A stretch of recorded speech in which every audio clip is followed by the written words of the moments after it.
ভীষণ frequent question আমাদের কাছে আসে যে আমরা কোন বয়স থেকে বুঝতে পারি একটা বাচ্চার মেন্টাল প্রবলেম হচ্ছে বা mentally the child is not fit.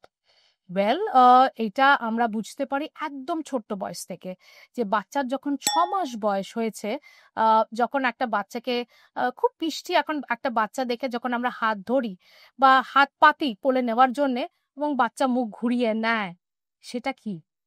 সেটা আমরা বলি বাচ্চাটা, আমরা আমরা আমাদের নর্মাল লোকেরা, নভিস লোকেরা আমরা বলে থাকি যে বাচ্চা কিন্তু ভীষণ মুখ চেনা। এটা কি অ্যাকচুয়ালি মুখ চেনা? এটা কিন্তু বাচ্চার discomfort. It is very very important যে আমরা জোর করে টেনে বাচ্চাকে নিই, এবং সেই কারণে এই ডিসকমফর্টটা is nothing but an anxiety of a child. Comfortable আমি হচ্ছি না। আমি যখন আমার মায়ের কোল থেকে আমি অচেনা ব্যক্তি যার মুখটা আমি চিনি না তার কোলে যখন যাব, আমার কমফর্ট হচ্ছে না, মানে আমার একটা অ্যাংজাইটি হচ্ছে। এবার যেই মুমেন্টে আমি ওকে জোর করে নিচ্ছি, তাকে কিন্তু আমি স্ট্রেসে ফেলছি।